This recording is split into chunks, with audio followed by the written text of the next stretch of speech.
Hello Libra, Sun, Moon, Rising, and Venus signs. Kamusta kayo? Sana po nasa mabuti kayong kalagayan. Welcome back po sa Star Tarot.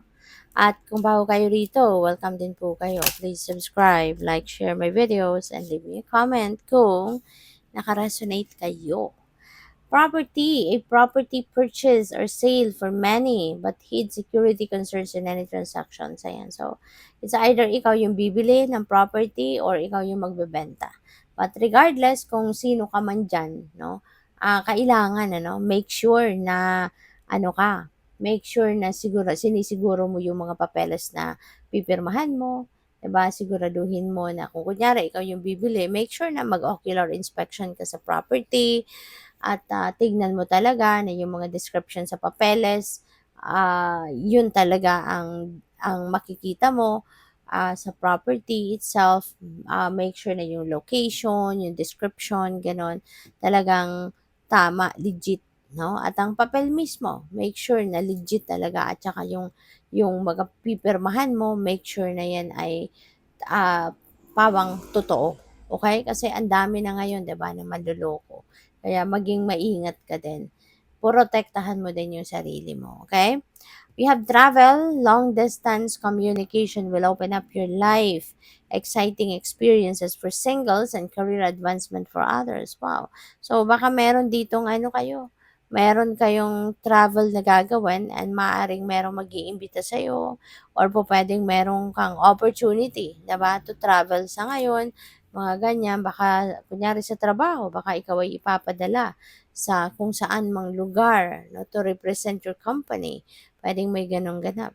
Pupuwede rin na may career advancement, 'no, ang iba talagang siguro may promotion, mga ganyan, or baka malilipat ka sa ibang branch, may mga lateral movement na maaaring mas makakabuti para sa'yo, yung gano'n, 'no. So, we have declutter. Declutter your life. Let go of correspondence, objects, and people you no longer want. Someone will hurt your feelings and reveal a new side of themselves that you may wish to avoid. Merong magpapakilala sa iyo, ha? Merong magpapakita ng kanyang tunay na kulay. Hindi na niya matiis ang pagpapanggap at ngayon makikilala mo na ang tunay niyang kulay. Makikilala mo na ang tunay niyang pagkatao. So, that's good.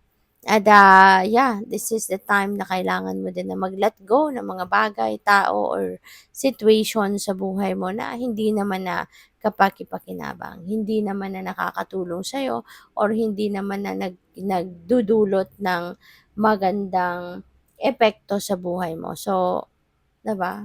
Ano pa ang silbi nun? Kung pasikip na lang sa buhay mo 'yon, 'di ba? Kahit kailangan ng tanggalin na lang.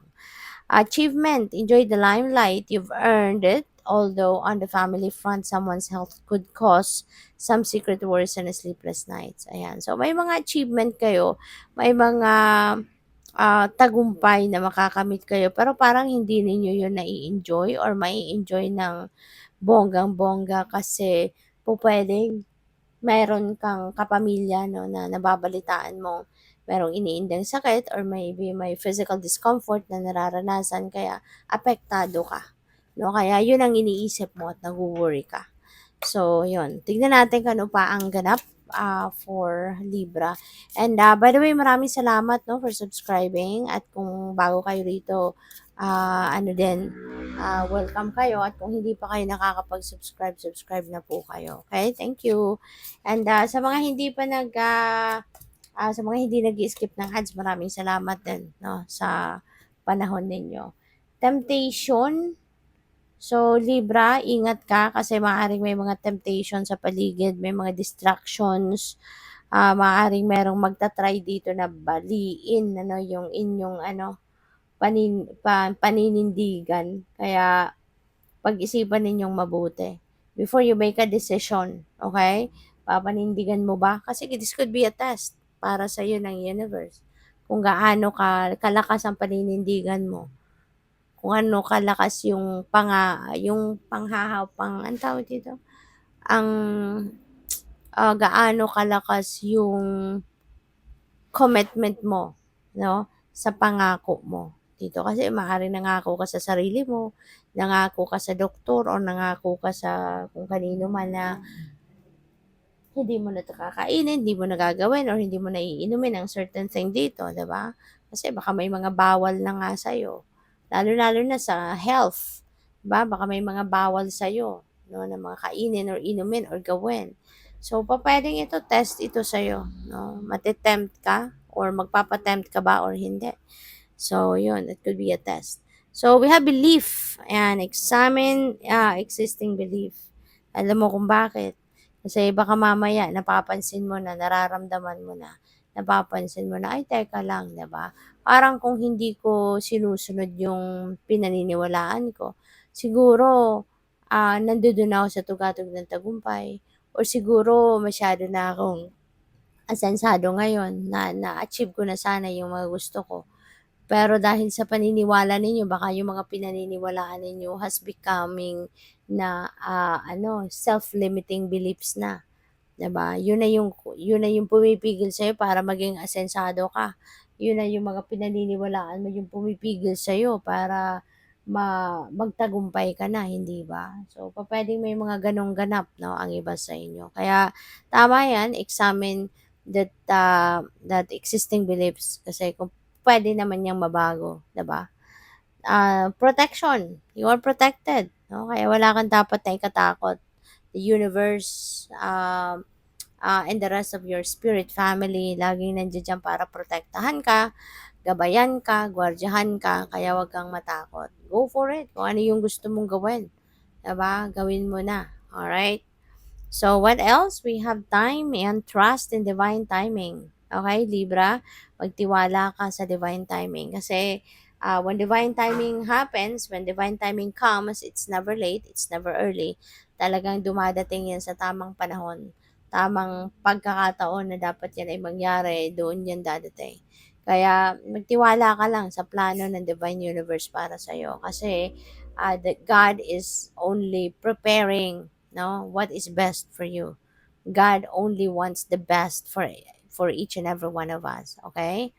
So what else? We have leisure. Ayan, pahinga ka din paminsan-minsan. Libra. Okay? Always remember na tao lang tayo, may kapaguran tayo, may expiration yung lakas natin, kaya kailangan na paminsan-minsan tayo ay nagpapahinga. Tayo ay nag-unwind, be playful, kasi kailangan natin 'yon. Kailangan natin ng na nag-aano man lang tayo, nagkakaroon tayo ng breather, okay? So what else? We have nurture. Ayan, water your garden. Okay? Water your garden. Pahinga. Alright? Kailangan mo siguro talaga ngayon ng pahinga. Libra. Maaaring ang iba sa inyo, puro kayo trabaho, no? Puro kayo focus sa trabaho, sa iba't ibang pinagkakaabalahan sa business, sa career niyo, gano'n. Pero alam mo, kailangan mo din ng pahinga. Kailangan mo din na kumain ng maayos, matulog ng maayos, um, kumpletong tulog, quality sleep, yun ang mga kailangan natin, no? Para na magpatuloy tayo sa buhay. Kasi hindi po pwedeng hindi tayo magtutulog, hindi pwedeng hindi tayo nagpapahinga. Papaano makakapag-repair ang katawan mo sa mga damaged cells, 'di ba? Out of stress or out of pagod kung hindi ka magpapahinga. Kaya sana bigyan mo ng pagkakataon ng sarili mo na, to take a breather man lang, okay?